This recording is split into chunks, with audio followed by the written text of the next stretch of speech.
Today we're checking out 3 PS Vita Hidden Gems. This is going to be a multiple part series. Let me know what you guys think of these games. I'll probably have 3 in each part. Stay tuned, this is going to be a good one.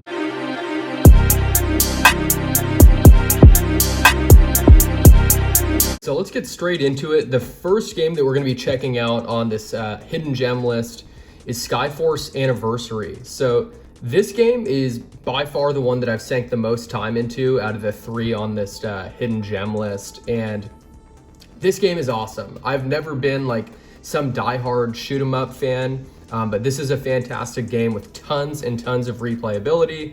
The graphics are great, the art style is really cool. I'll launch it up here and I'll show you guys kind of some gameplay and things that I like and don't like about the game. So here we are at the main menu. And also guys, this is a different PS Vita that I'm using. The one that you've seen on the channel previously was a really nice slim one that I got. This is a 1000, great OLED screen. The system itself is super beat though. As you can see, I mean, I need to clean this thing out. When I got it, it was really mangled. There's like some red paint or something over there. I don't know what the previous owner did, and some chipping on the side. Absolutely blows my mind how people treat their consoles. But yeah, enough of that rant, man. Let's get straight into the game. So there's a couple different things here, right? You can check out your stats. There's other settings, high scores, and then like game options, right? For probably volume, sound, stuff like that. So right here, you'll start it up. And kind of like I mentioned, the replayability on this game is absolutely insane. So you look at it here and you're like, whoa, there's only like 9 stages? That's wild. So yeah, there is only 9 stages, but you can replay each stage and unlock 4 different difficulties for each stage. There's different awards and stars that you can try to get. Let's see, I'll go on stage 1 here and show you. So here on this nightmare difficulty and on any of the previous difficulties, you get a star, or kind of like an achievement, I guess you could say, for, hey, destroy 70% of the enemies, destroy 100% of the enemies, rescue all the people, because there's these little red dudes that you can rescue throughout the mission, and then staying untouched. Now, getting all of these in one playthrough is hella hard, especially on like insane or nightmare difficulty, but you can kind of chip away and get 1 through each playthrough. So just for, you know, gameplay's sake, I'm going to show you guys something on hard mode. The beginning one is way too easy at this point. And one thing I didn't mention, this is also in kind of terms of the replayability, is there's a ton of different upgrades you can get for your ship. So you can get better and stronger missiles, kind of a better standard firepower here. And then there's different like power-ups you have. So you have like your side gun, your main gun, and the game just looks really nice, right? And you can use the analog stick or the D-pad. As you can see, I have those missiles that go there and kind of take out enemies for me. But overall, this is a really fun game. And this is the first level, right? So it's not going to look super intense or anything. And just the art style is really cool. There's a ton of different types of enemies. There's multiple planes, there's boats, there's different aircrafts. There's like giant kind of like boss fights, usually at the end of each stage. There's one stage in here where there's like an EMP that you try to escape, and it can take out kind of all your abilities to fire. Right here's one of the red guys that we just rescued, and that's an achievement you can get for each level, is rescuing everyone. So, you know, tons of replayability. This game is actually super addicting. Like I said, out of the 3 on this list, this is easily the one that I've played the most. So yeah, highly recommend this game. You know, download it if you can. Super fun, great time killer, and you'll probably sink a ton of time into it. But let's get on to the next game. So hidden gem number 2 here, let's get straight into that one as well, is going to be this game called Eterno Blade. And just a heads up before you check this game out, before I start talking about it, it's definitely kind of a lower budget game. Like, this isn't an Uncharted-esque type game where you're just going to be absolutely blown away that this was on a handheld. I believe this is on the PS4 and one other system. I think it could be the 3DS, but yeah, it's kind of like a side-scrolling Metrovania-esque game. But yeah, super cool. Let's start it up and I'll show you some gameplay of Eterno Blade. So here's the intro of the game, gives you a little cutscene. Not gonna blow you away with the graphics, that's for sure. This game's, you know, fun nonetheless. The combat can get a little repetitive because square is your only attack as far as I know. I'm not super far into this game, but let's load up my save file here. and I will show you guys some gameplay. So story, boom. I will say the UI, like the menus and stuff, do look pretty nice. They function well. And I'm not a person where I'm like, hey man, I need every game to be this AAA masterpiece, right? So it looks okay. This was like a little save area. You can't save wherever. You have to go to different save points. Okay, so here we are checking out some gameplay, and it runs smooth.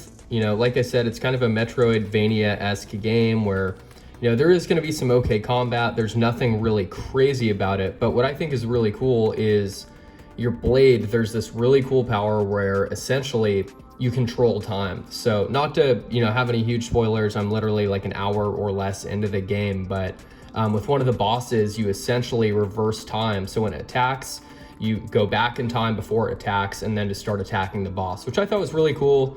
I'm sure it might get a little old later in the game, but I recently found out about this game, and I haven't seen many other people online mention it.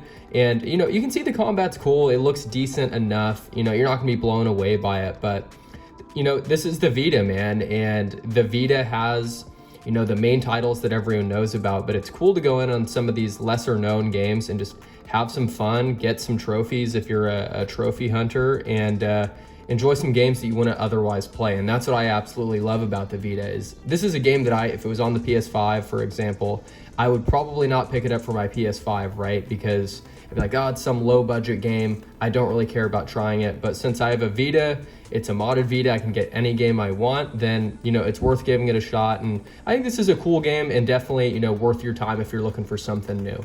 And last but not least, we have a game that I recently found out about called Damascus Gear Operation Tokyo. So this game is also on PS4, Switch, and Steam, and then I think there's also one called Operation Osaka. But this is a really cool, I'm enjoying it so far, really just fun mech game. There are some smaller RPG elements to the game, whereas you can customize your mech. In this game they're called gears, but you can customize it. You can add different weapons. You can paint your gear different colors, which is cool. All loaded up here, and I'll show you mine. And what's funny too is the confirm button is O and the X button is cancel. So definitely a very Japanese game.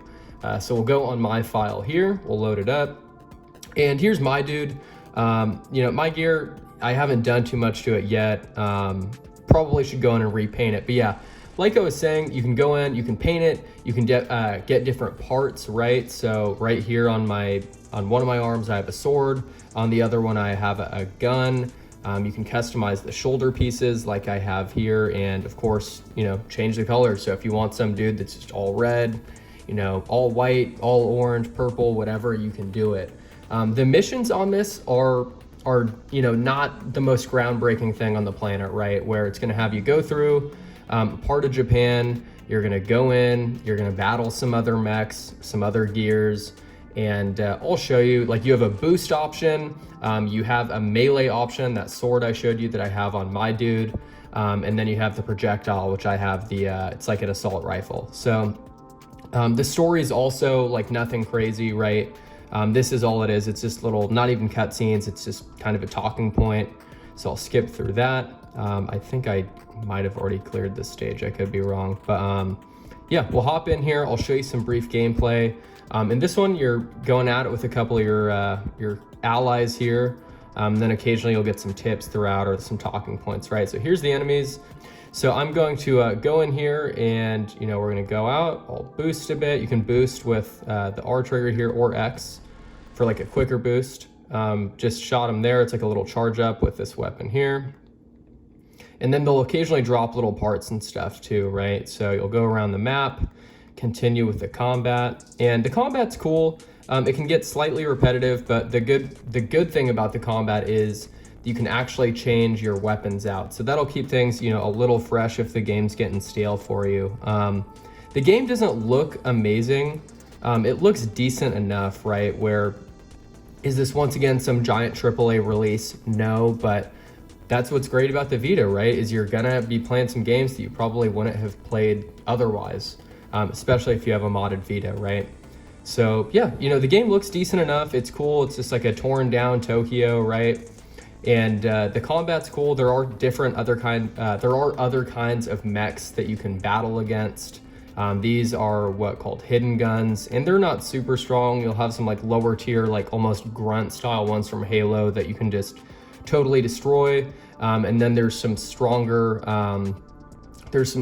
mechs as well that are kind of a pain in the ass to take out. And so that's why it's good you have some teammates with you or some allies. But yeah, really fun game. I recommend trying it out, especially if you like mech games. I've never really been like a mech person. I was never really into Gundam or anything like that. But yeah, I'm really enjoying this game so far. It's cool to just throw on and play for a couple minutes and knock a mission out. It's not something that you have to sink a ton of time into. And yeah, like I was saying, here's one of the larger enemies that they're kind of a pain to take out, but luckily you have your allies with you. And there are some items you can get that help with your health too if you're kind of getting beat up throughout the mission. So yeah, I would recommend this game. I think it's pretty fun. It's not, once again, like I said, some massive AAA release, but it is a fun game, good time killer, and good way to rack up some trophies too. That's what's really cool about having a modded Vita. If you're into trophies, you can play a ton of games and really up that trophy level. I'm not really a trophy hunter, but if I get a trophy, it's better than not getting one. And that's going to do it for the PS Vita Hidden Gems video part 1. So I should have a part 2 video coming up soon. It probably won't be the very next video, but yeah, let me know what you guys think of the games that I showcased today. Let me know if you think there's any Vita Hidden Gems that I'm really missing out on. And as usual, appreciate you guys watching, and we'll catch you soon with another video.